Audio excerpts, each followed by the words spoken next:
Hey everybody, it's Adam here again with another Eclectic Gamer review, and today I am joined by my wife Stephanie. Hi. So we're going to be talking about the game Tragedy Looper from Z-Man Games, or just re-released by Z-Man Games. We picked it up as a pre-release at Gen Con, but one of the reasons I really wanted Stephanie here to talk to me about this game with me is that I've only played the game as the mastermind, so I needed some other perspectives. And I've only played the game as protagonist. So that works out, right? So we're going to get a little bit from both of us. So I want to describe the game a little bit, and it's going to be hard because this game is weird. Yeah. Like a lot. So when I've tried to describe this game to people, I describe it as Groundhog Day with anime murder. I think that's about accurate. So it's really strange. And so the idea is that your protagonists have the ability to travel back in time. Like a certain amount of time. They in the book they make it as like, maybe you have a watch you inherited from your grandfather. Maybe it's a piece of technology you invented at the lab. But really, I never even heard this before. Oh yeah, it's really funny. You should look at it. The game also says that the protagonist shouldn't read the rules and the mastermind should just teach them. But yeah, and apparently our mastermind did not teach us everything. Okay, I'm sorry I didn't teach that to you. But the idea is the game consists of a number of loops, which are basically chances for you to redo the game, and each loop has a certain number of days. So, for example, you might have 4 loops that are 5 days each. And you go through 5 days, which are like turns. And if at any point in the game, any of the loss conditions trigger for the protagonists, they lose that loop. And then they go back and they start over and they do another loop. And if you have to get through all the loops. If the protagonists get through any loop, right, without having a loss condition, then they win the game. And it's as weird as it sounds, right? Yeah. It's pretty much that weird. It's hard to teach. So the game board basically just consists of just 4 locations in a square. So we have like one of them to show you here. They're just like big, nice looking locations. And you can see it's kind of anime themed. It's a Japanese game that was translated over. But the course of the game consists of every turn is the mastermind puts down 3 cards, and those could move characters from one location to another, or they could put intrigue counters on characters, which have special abilities. They could put paranoia counters on characters, which trigger incidents, right? Most of the paranoia counters trigger incidents. Yes. I think so. The concepts are all a little vague. They're very vague, and so it's very hard to describe, which is why I wanted to try to do a video of it for people trying to watch this. And then on certain days, at the end of the day, there will be an incident, and everyone knows there might be a murder at the end of this day, or there might be a suicide, or a hospital incident. There's all sorts of different options, and if a character has enough paranoia, right? Yeah, sorry, I always get them mixed up. If a character has enough paranoia on them, then they will trigger the incident. And that's where one of the places where the deduction comes into the game is if 2 characters have reached their paranoia limit and the murder does occur, the incident does occur, murder or whatever else. Murder is only one of many. One of many incidents. Then the protagonists know that one of those 2 characters is the culprit of the incident. So if we're talking about the murder incident, they know they're the murderer. And they can then try to prevent that character from getting too much paranoia in the next loop. Because, like, for example, the murderer can, if they kill the key person because they reach their paranoia limit, then the loop ends. There's always a key person, and if they die, the loop ends. And there's many ways for them to die, and they will die a bunch of times. And those events might not be incidents. Right, there's also, like, the kill. So we said there's paranoia and intrigue, and if they have intrigue on them, and if the killer has, like, 2 intrigue on them, and at the end of the turn, then they can kill a person in the same location. And there's, like, a serial killer. If they're alone with a person, then they can kill them. And so... Right, like, the person who commits suicide only happens during the suicide incident. Right, like, which the serial killer at the end of day 3, maybe.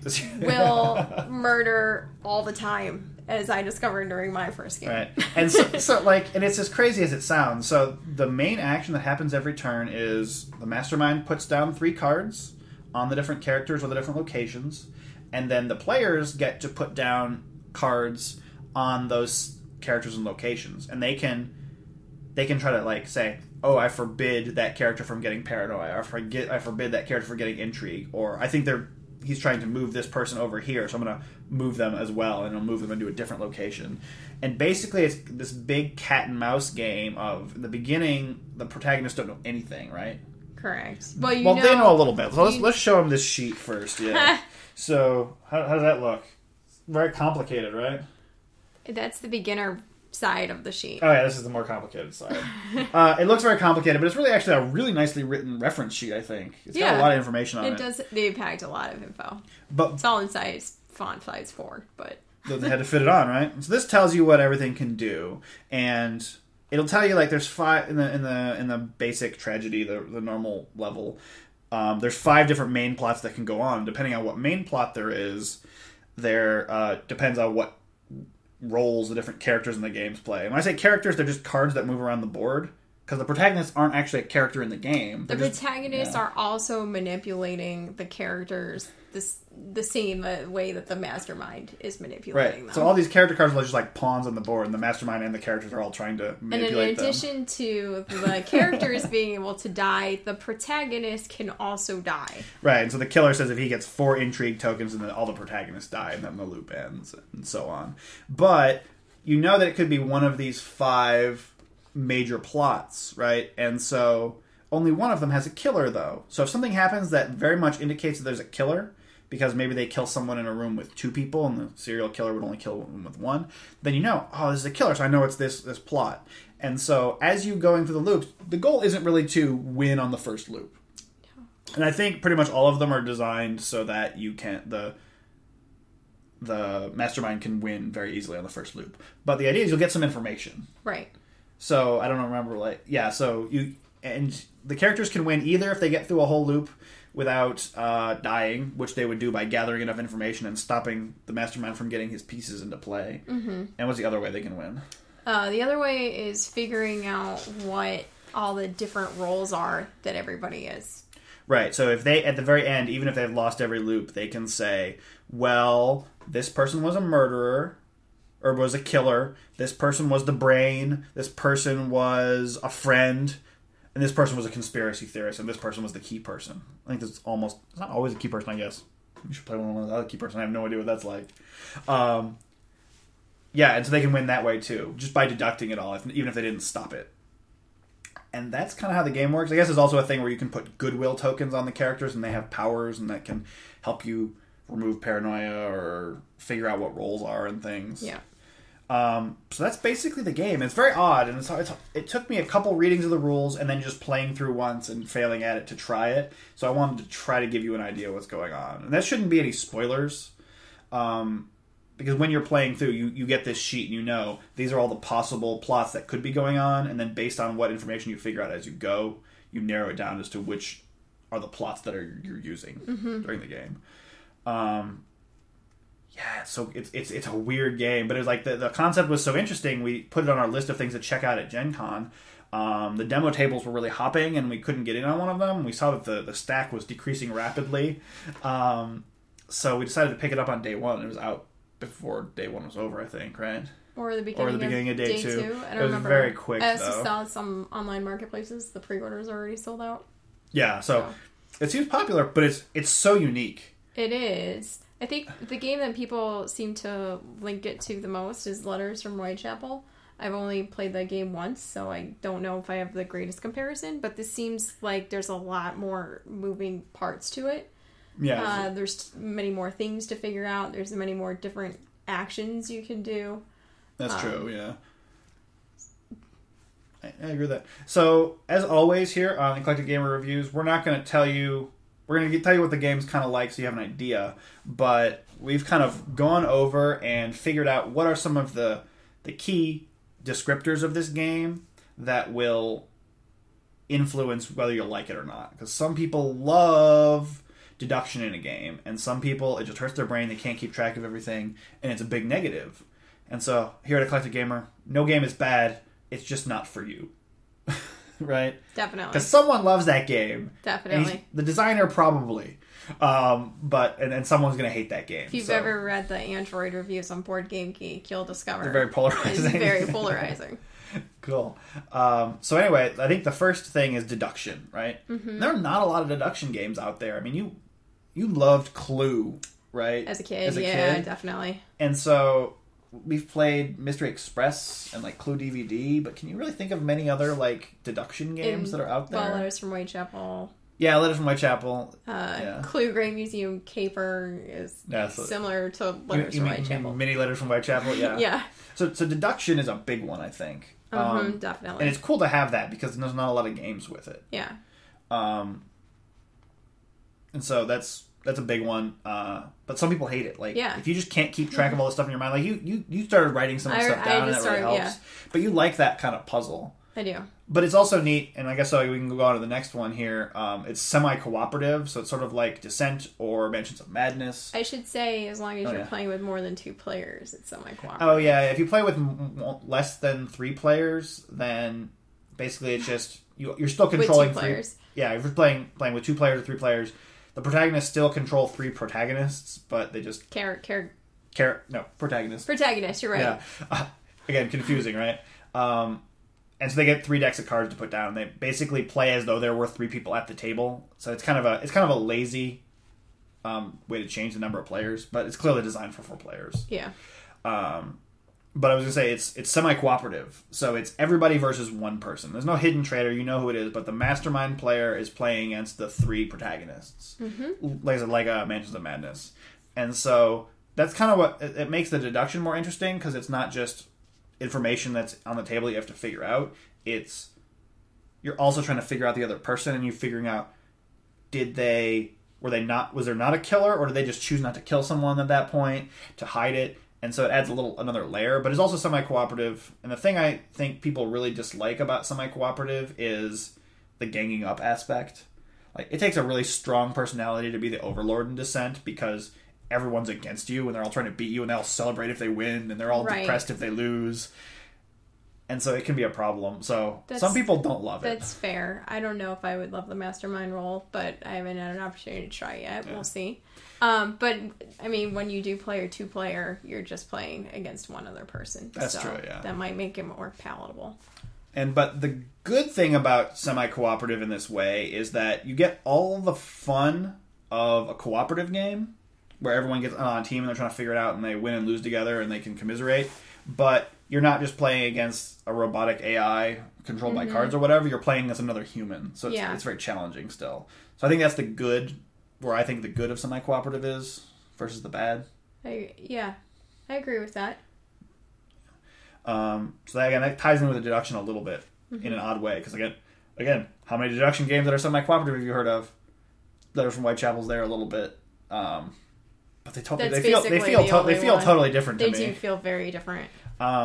Cool. So the other one we talked about was indirect player interaction, and it's like super indirect. I mean, normally we talk about this with Euro games where I'm not attacking you, I'm just buying the resource before you can get it, or something like that, right? Right, yeah. Or like Dominion, where you're just like, without attack cards, we're like, I'm going to buy the cards before you can get them, or whatever it is. But this is like, you're both trying to manipulate the same thing, so you're never really attacking each other, I guess, except in some very specific cases.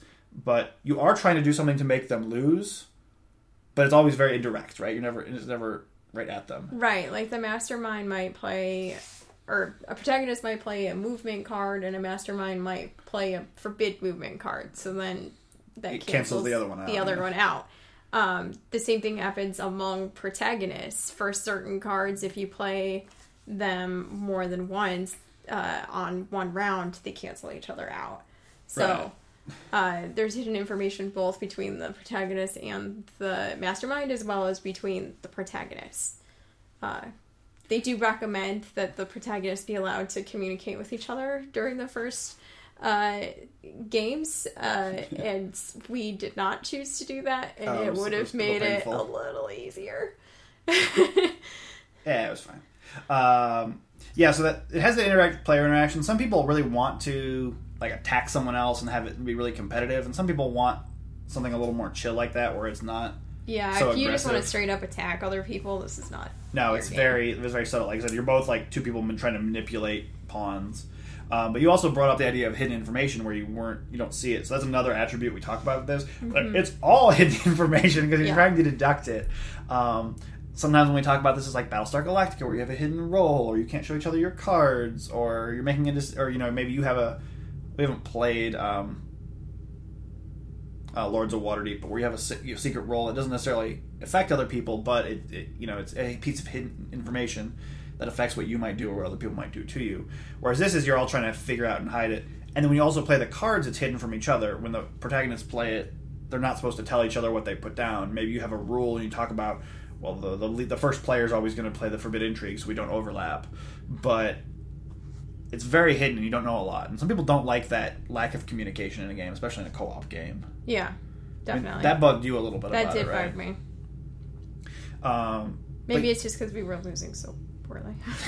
Well, you beat me in one loop the other game, so yeah, that's not bad. When I was the only person controlling all the protagonists. So no one else will ever know about it. That one. Except for the internet, but whatever. Except for everybody. So there's a lot of hidden information. Some people like that because they get to be really secretive and try to bluff people out and try to figure out what other people are doing. And some people hate it because they want to just know what's going on and they just want to play the game that's in front of them. They don't want to play secrets and bluffs. So, like I said, these all go both ways, and they're supposed to, because some people like it, some people don't. So the last thing we talked about was a strong theme. Now on the site, we make a distinction between theme and story. Mm-hmm. Most of the times when games have a story, they probably have a strong theme, but they don't have to go both ways. So this doesn't necessarily have a story. You can try to make up a story based on what who the roles are and what's happening in the game, but you kind of have to add that yourself. It doesn't there, but it's very thematic, right? Like, this whole idea is like, oh, we got to go back and try it again and try to figure something out this time. We only have a couple of loops left. So it's an interesting one that is very thematic without a story. How do you feel about that? Because you're big on story games and thematic games. Yeah. The story aspects of these are pretty minimal. It'll be like, oh, we think that there might be some sort of death angel at the hospital, and then that's like the extent. Because the hospital incident, like there's someone causing that. That's right? like the extent of the story. But there's a cultist in the thing, so you got to figure out why there's a cultist in this story, or in the story. You can make it up yourself, but I do think the theme is pretty strong. The idea that you're constantly looping back in time, trying to stop this evil mastermind.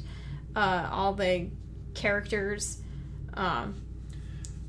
have their own, I guess, little nuances to them. So, for example, the office worker is not allowed to go to the school. So we instantly inferred that was because he was a pedophile and he wouldn't be allowed around the school. I don't know why he's not allowed in the school. That's the only reason we could think of. So I guess you could take the theme as much as you want. And the students have abilities that can take paranoia off the other students, so they can reassure each other. And there's a bunch of theme in there, but there's no story. It's very interesting.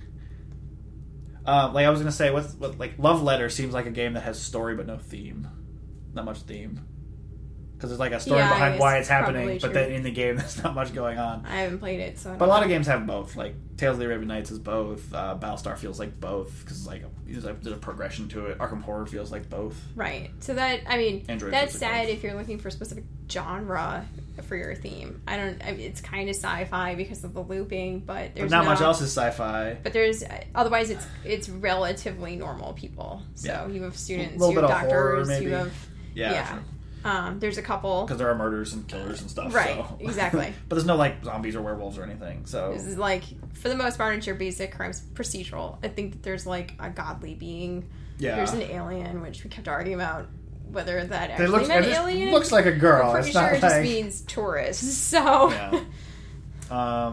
The rules were translated from Japanese. They're pretty straightforward. They're written in a very conversational tone, which is odd. The only inconsistency we've really found so far is the fact that the cultist's ability affects whether or not a forbid intrigue can be played, but theoretically that happens at the same time as movement, and we asked for a clarification. We got it, and that movement happens first, then the forbid intrigue, so that's how the cultist works. But yeah, and just that's the only inconsistency we found. One thing I want to know for people who are concerned about the anime themed, I didn't find anything actually objectionable on the pictures. It's not that kind of anime? It's not that kind of anime.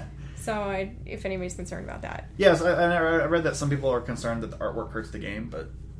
Which might be the case, but just I just wanted to point out that I didn't find anything objectionable in the images. That's a good point, yeah, because that has that connotation. I have found that with anime games. I've also found that with non-anime games. True. So, cool. So that's Tragedy Looper. We gave you 5 of the attributes. There are more, but we don't want to go over too many. We're already taking a while. But there's 2 of us, so we get twice the time, right?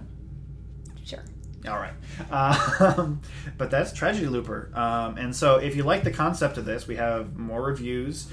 And more importantly, we've created a website where you can enter how you feel about all these attributes: deduction, hidden information, indirect player interaction, strong theme, semi-cooperative games, and a ton more.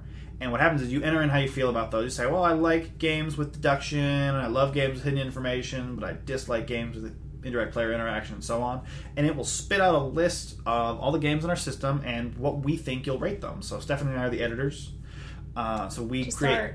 To start. Yeah, that's true. We need more because the system gets better the more editors you have in, we found. So if anyone's interested, let us know. But yeah, we made it a game profile for every game in the system, and it tells you, as a person who feels this way about these different attributes, what you'll think of the game. So it'll give you each game on a 1 to 10 scale, so you get to see it personalized for you, not just what the crowdsource thinks. Mm-hmm. So we'll put a link of it up here somewhere. Up here. Somewhere. It's up there. And you can check it out. You don't need to log in or anything. You used to have to. We fixed that. So you can just go in, put your information in, and check it out. But other than that, yeah, we'll let you know how we play, how we feel about Tragedy Looper going forward. But the biggest thing I can say about it is it's super unique. Yeah, definitely. I guess we can say what we thought about it in case anyone's interested. I think it's really interesting, and I like it basically for its uniqueness. I'm interested to see how much it'll hold up when you play a ton of games of it, and if it becomes repetitive, or if the fact that you get to choose which combination of plots you want to use, if that gives it enough replay value. But it's super interesting. We don't have enough deduction games, so I like it for that. And I like time travel stuff, so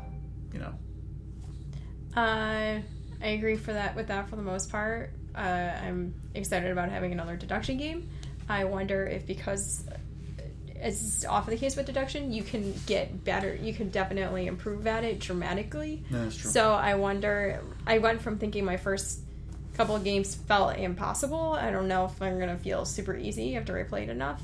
I think that it could be a challenge to find the right people to play it with, because there's so much logic in it. And I'm not sure how I'd feel yet about playing the mastermind, because it seems crazy stressful. It's a little hard. There's so much stuff you got to think about. Yeah. But some people might like that, right? Anyway, that is Tragedy Looper. Make sure you check out the website. Make sure you subscribe to the YouTube channel. You can follow us on Facebook and Twitter, Twitch. We stream as well. And we'll stream a game of Tragedy Looper if we can get people into play. Maybe. I don't know. That'll be hard. Don't know about that. I don't know if I want the internet judging me as I fail spectacularly. That's okay. Maybe it'll be like less gaming. Just crush me. But I know. I'm Adam. Stephanie. Thanks for watching. Bye. Bye.